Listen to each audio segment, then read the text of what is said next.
The Red House Mystery by A. Milne.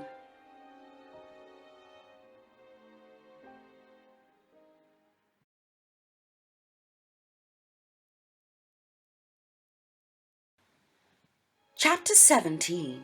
Mr. Beverley Takes the Water. Cayley seemed very fond of them that night.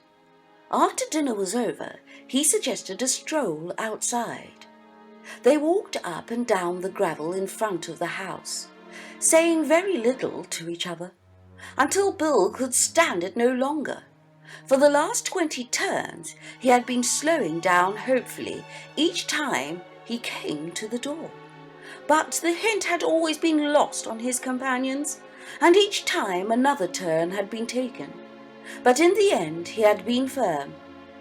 "What about a little billiards?" he said, shaking himself free from the others. "Will you play?" said Anthony to Cayley. "I'll watch you," he said, and he had watched them resolutely until the game, and then another game after that, had been played. They went into the hall and attacked the drinks. "Well, thank heaven for bed," said Bill, putting down his glass. "Are you coming?" "Yes," said Anthony, and finished his drink. He looked at Cayley. "I've just got one or two little things to do," said Cayley. "I shan't be long following you." "Well, good night, then." "Good night." "Good night," called Bill from halfway up the stairs. "Good night, Tony." "Good night." Bill looked at his watch. 11:30. Not much chance of anything happening for another hour. He pulled open a drawer and wondered what to wear on their expedition. Grey flannel trousers, flannel shirt and a dark coat. Perhaps a sweater, as they might be lying out in the copse for some time. And, good idea, a towel. He would want it later on, and meanwhile he could wear it around his waist. Tennis shoes. There. Everything was ready. Now then, for the dummy figure. He looked at his watch again before getting into bed. 12:15. How long to wait before Cayley came up? He turned out the light, and then standing by the door in his pyjamas, waited for his eyes to become accustomed to the new darkness. He could only just make out the bed in the corner of the room. Cayley would want more light than that if he were to satisfy himself from the door that the bed was occupied.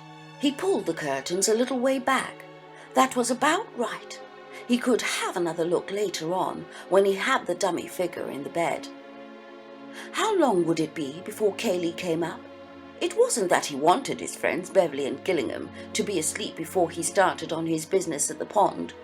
All that he wanted was to be sure that they were safely in their bedrooms. Cayley's business would make no noise, give no sign to attract the most wakeful member of the household, so long as the household was really inside the house.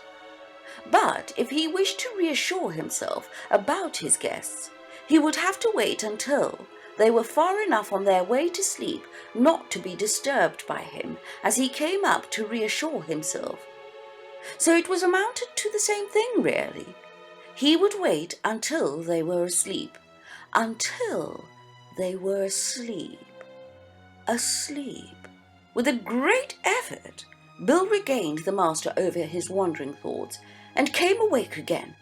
This would never do. It would be fatal if he went to sleep. If he went to sleep. To sleep, and then in an instant he was instantly awake. Suppose Cayley never came at all? Suppose Cayley was so unsuspicious that, as soon as they had gone upstairs, he had dived down into the passage and set about his business. Suppose, even now, he was at the pond, dropping into it that secret of his. Good heavens! What fools they had been! How could Anthony have taken such a risk? "Put yourself in Cayley's place," he had said. But how was it possible? They weren't Cayley. Cayley was at the pond now. They would never know what he had dropped into it. Listen. Somebody at the door. He was asleep. Quite naturally now. Breathe a little more loudly, perhaps. he was asleep. The door was opening. He could feel it opening behind him. Good Lord! Suppose Cayley really was a murderer? Why, even now he might be... No, he mustn't think of that. If he thought of that, he would have to turn round. He mustn't turn round. He was asleep, just peacefully asleep. But why didn't the door shut? Where was Cayley now? Just behind him? And in his hand? No, he mustn't think of it. He was asleep. But why didn't the door shut? The door was shutting. There was a sigh from the sleeper in the bed, a sigh of relief which escaped him involuntarily. But it had a very natural sound, a deep breath from a heavy sleeper.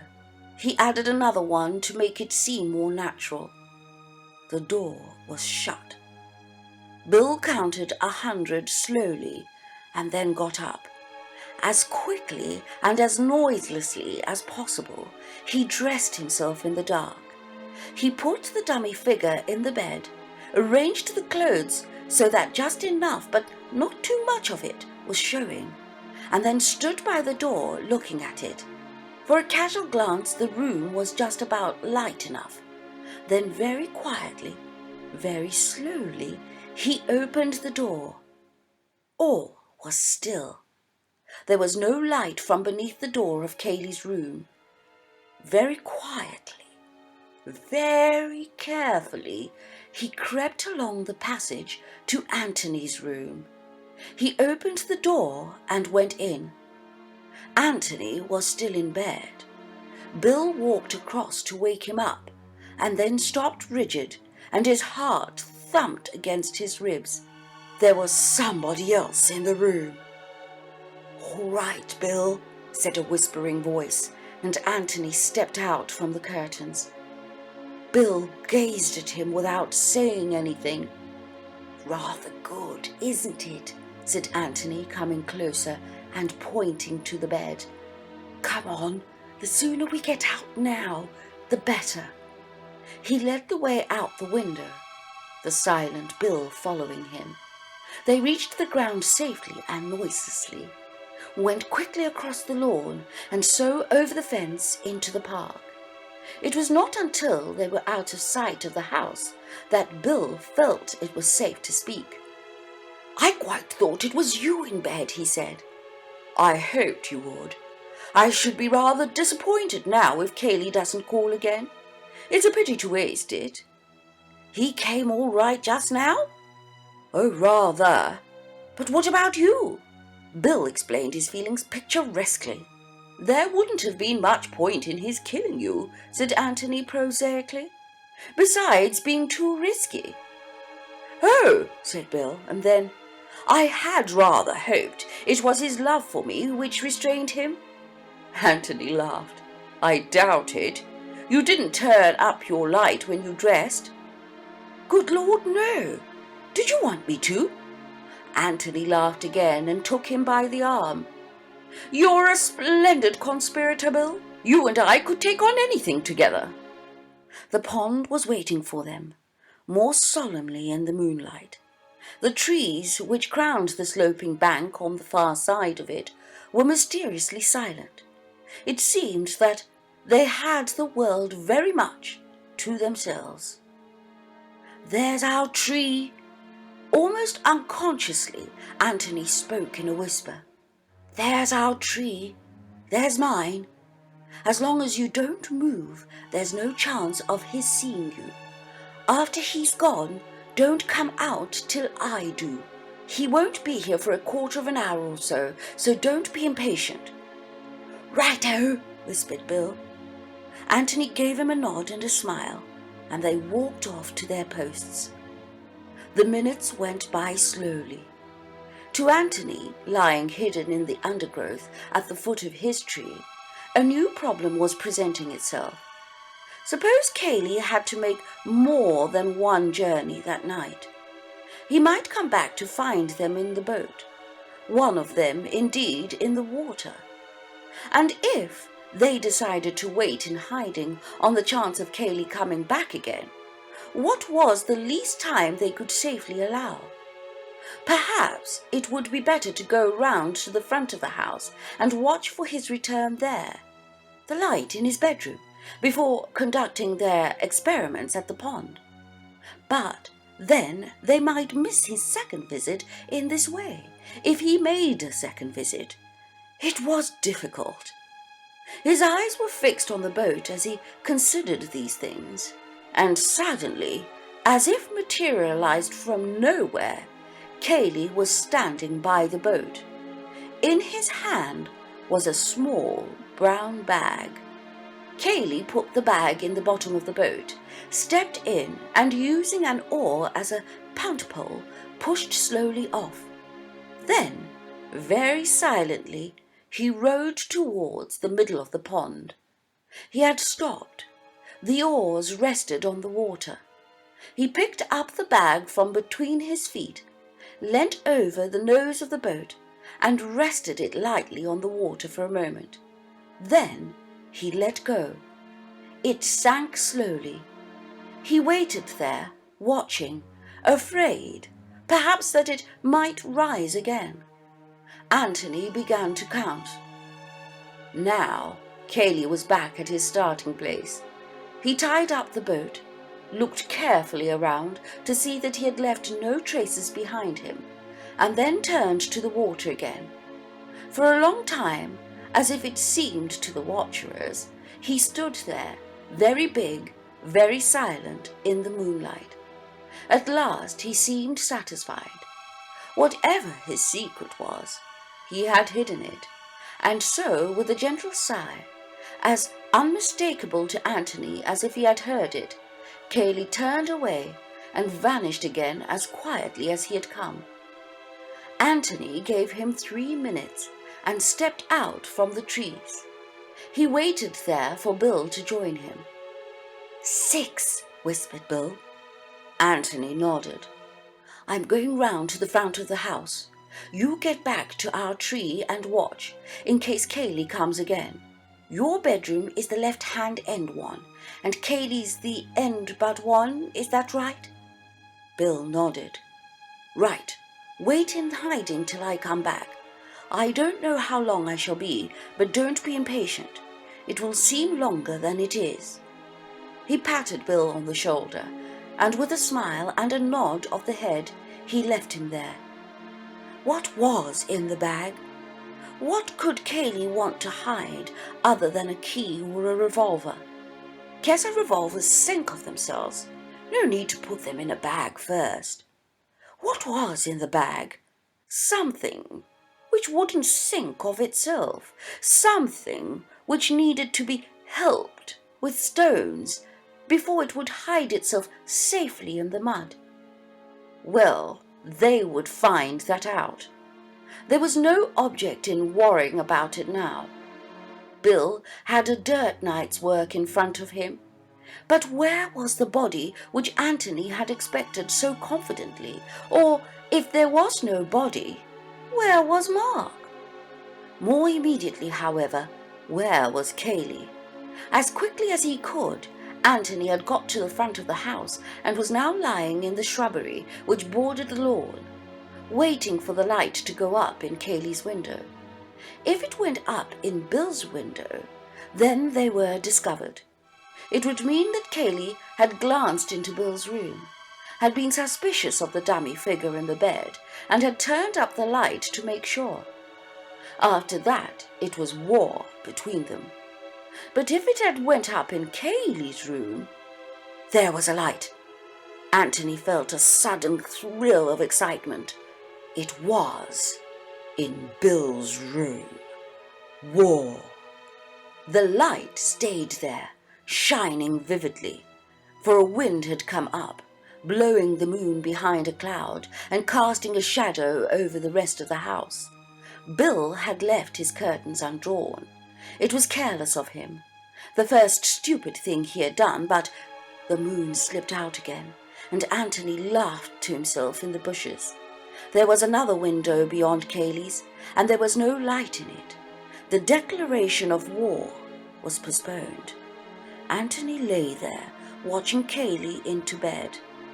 After all, it was only polite to return Cayley's own solicitude earlier in the night. Politeness demanded that one should not disport oneself on the pond until one's friends were comfortably tucked up. Meanwhile, Bill was getting tired of waiting. His chief fear was that he might spoil everything by forgetting the number 6. It was the 6th post. 6. He broke off a twig and divided it into 6 pieces. These be arranged on the ground in front of him. 6. He looked at the pond, counted up the 6th post and murmured 6 to himself again. Then he looked down at his twigs. 1, 2, 3, 4, 5, 6, 7. 7? Was it 7? Or was that 7th bit of a twig an accidental bit which had been on the ground anyhow? Surely it was 6. He had said 6 to Anthony. If so, Anthony would remember, and it was all right. 6. He threw away the 7th twig and collected the other 6 together. Perhaps they would be safer in his pocket. 6.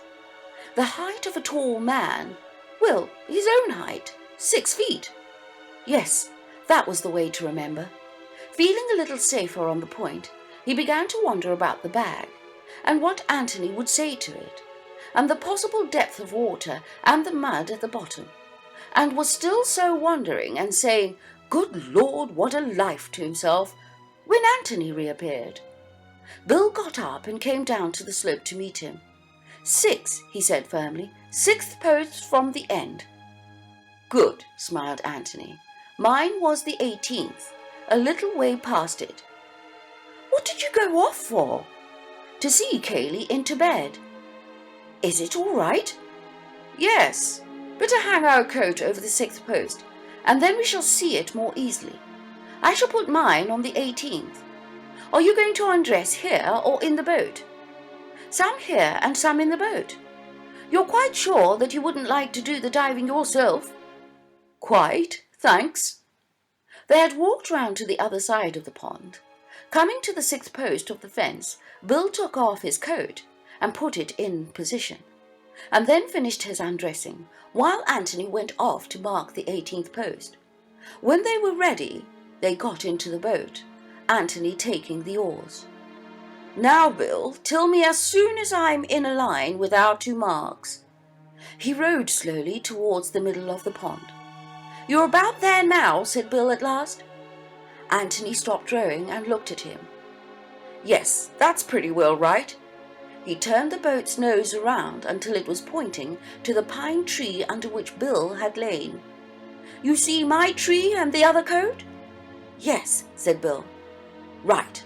Now then, I'm going to row gently along this line until we're dead between the 2. Get as exact as you can for our own sake. Steady, said Bill warningly. Back a little more forward again, right. Anthony left the oars on the water and looked around. As far as he could tell, they were in the exact line with each pair of landmarks. Now then, Bill, in you go. Bill pulled off his shirt and trousers and stood up. You mustn't dive from the boat, old boy, said Anthony hastily. You'll shift its position. Slide in gently.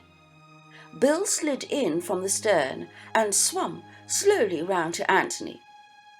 What's it like? Said Anthony. Cold. Well, here's luck to it. He gave a sudden kick, flashed for a moment in the water and was gone. Anthony steadied the boat and took another look at his landmarks. Bill came up behind him with a loud explosion. It's pretty muddy, he protested. Weeds? No, thank the Lord. We'll try again. Bill gave another kick and disappeared.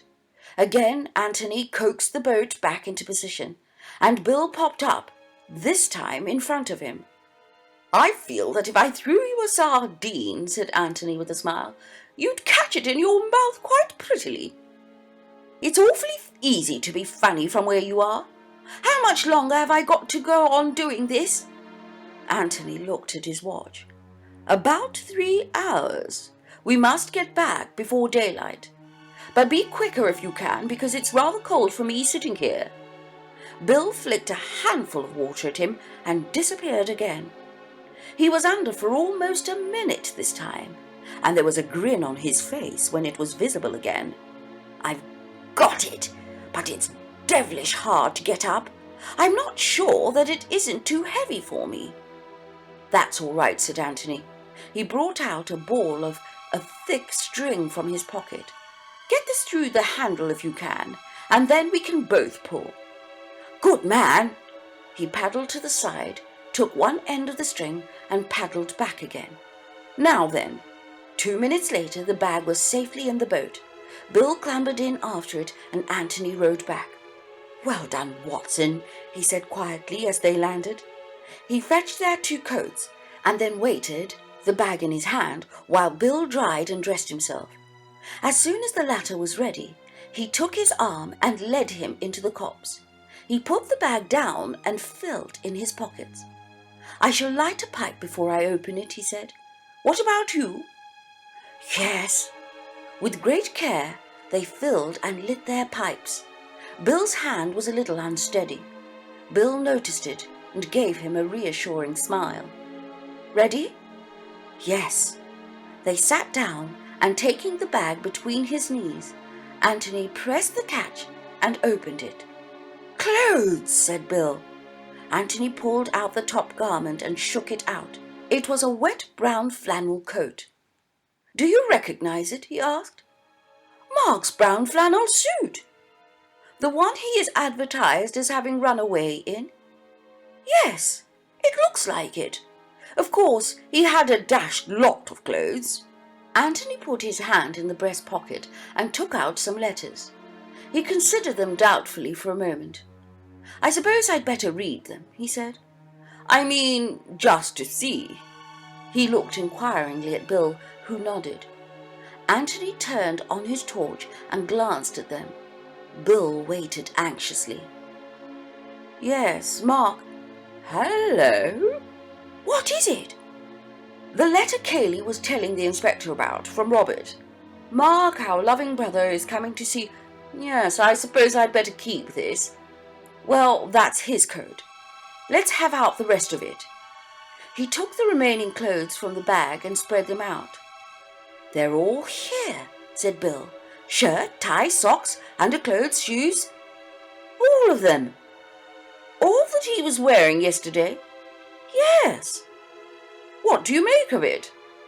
Bill shook his head and asked another question. "Is it what you expected?" Anthony laughed suddenly. "It's too absurd," he said. "I expected, well, you know what I expected. A body. A body in a suit of clothes. Well, perhaps it would be safer to hide them separately. The body here and the clothes in the passage, where they would never betray themselves.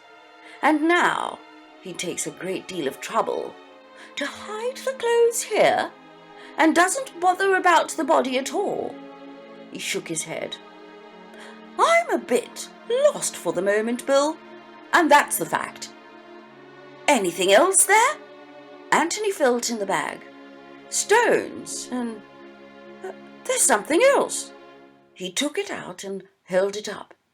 "There we are, Bill." It was the office key. "By Jove, you were right." Anthony felt in the bag again and then turned it gently upside down on the grass.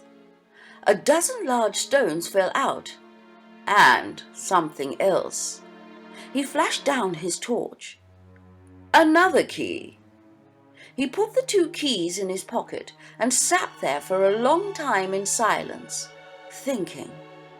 Bill was silent too, not liking to interrupt his thoughts, but at last he said, "Shall I put these things back?" Anthony looked up with a start. "What?" "Oh, yes, no, I'll put them back. You give me a light, will you?" Very slowly and carefully he put the clothes back in the bag, pausing as he took up each garment, in the certainty, as it seemed to Bill, that it had something to tell him if only he could read it. When the last of them was inside, He still waited there on his knees, thinking. "That's the lot," said Bill. Anthony nodded at him. "Yes, that's the lot," he said. "And that's the funny thing about it. You're sure it is the lot?" "What do you mean?" "Give me a torch a moment." He took it and flashed it over the ground between them. "Yes, that's the lot. It's funny." He stood up, the bag in his hands. "Now, let's find a hiding place for these, and then—" He said no more. He stepped off through the trees, Bill following him meekly.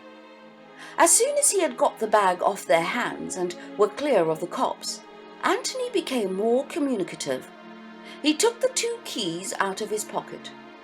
"One of them is the office key, I suppose, and the other is of the key of the passage cupboard. So I thought that perhaps we might have a look at the cupboard." "I say, do you really think it is?" "Well, I don't see what else it can be." "But why should he want to throw it away?" "Because it has now done its work, whatever it was, and he wants to wash his hands of the passage. He'd throw the passage away if he could. I don't think it matters much one way or another, and I don't suppose there's anything to find in the cupboard. But I feel that we must look. Do you think Mark's body might be there?" "No. And yet where else can it be? Unless I'm hopelessly wrong, and Cayley never killed him at all." Bill hesitated, wondering if he'd dare advance his theory. "I know you'll think me an ass. My dear Bill, I'm such an obvious ass myself that I should be delighted to think you are too. Well then, suppose Mark did kill Robert, and Cayley helped him to escape, just as we thought at first. I know you proved afterwards that it was impossible, but suppose it happened in a way we don't know about, and for reasons we don't know about. I mean, there are such a lot of funny things about the whole show that, well, almost anything might have happened." "You're quite right. Well?" "Well then, this clothes business, doesn't that seem rather to bear the escaping theory? Mark's brown suit was known to the police.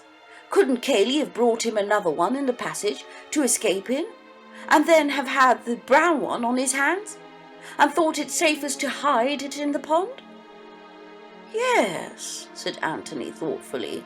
"Then go on." Bill went on eagerly. "It all seems to fit in, you know. I mean, even with our first theory, that Mark killed him accidentally and then came to Cayley for help. Of course, if Cayley had played fair, he'd have told Mark that he had nothing to be afraid of. But he isn't playing fair. He wants to get Mark out of the way because of the girl. Well, this is his chance. He makes Mark as frightened as possible and tells him that his only hope is to run away. Well, naturally, he does all he can to get him well away, because if Mark is caught, the whole story of Cayley's treachery comes out." "Yes, but isn't it overdoing it, rather, to make him change his underclothes and everything? It wastes a good deal of time, you know." Bill was pulled up short and said, Oh, in great disappointment. "No, it's not as bad as that, Bill," said Anthony with a smile. "I dare say the underclothes could be explained. But here's the difficulty. Why did Mark need to change from brown to blue, or whatever it was, when Cayley was the only person who saw him in brown?" "The police description of him said that he is in a brown suit." "Yes, because Cayley told the police. You see, even if Mark had had lunch in his brown suit and the servants had noticed it, Cayley could always have pretended that he had changed into blue after lunch, because only Cayley saw him afterwards. So if Cayley had told the inspector that he was wearing blue, Mark could have escaped quite comfortably in his brown without needing to change at all." "But that's just what he did do," cried Bill triumphantly. "What fools we are!" Anthony looked at him in surprise, then shook his head. Yes, yes, insisted Bill. Of course. Don't you see? Mark did change after lunch, and to give him more of a chance of getting away, Kaylee lied and said that he was wearing the brown suit in which the servants had seen him. Well, then he was afraid that the police might examine Mark's clothes and find the brown suit still there, so he hid it and then dropped it in the pond afterwards. He turned eagerly to his friend, but Anthony said nothing. Bill began to speak again and was promptly waved into silence. Don't say anything more, old boy. You've given me quite enough to think about. Don't let's bother about it tonight. We'll just have to look at this cupboard and then get to bed. But the cupboard had not much to tell them that night. It was empty save for a few old bottles. Well, that's that, said Bill. But Anthony, on his knees with the torch in his hand, continued to search for something. What are you looking for? Asked Bill at last. Something that isn't there, said Anthony, getting up and dusting his trousers. And he locked the door again.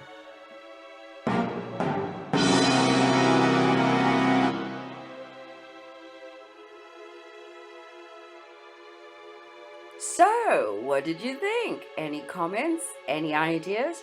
Put them in the comment section below. Let's discuss. Let's see if you have any theories about the chapter you've just listened to. Thank you for watching, and please remember to like this video. Share this audiobook series with somebody that you know enjoys detective stories. And subscribe to our channel, our ever-growing Audiobooks TV family. We'd really love you to be a part of us. And click the notification bell so that you don't miss out when we next upload. The next chapter coming tomorrow.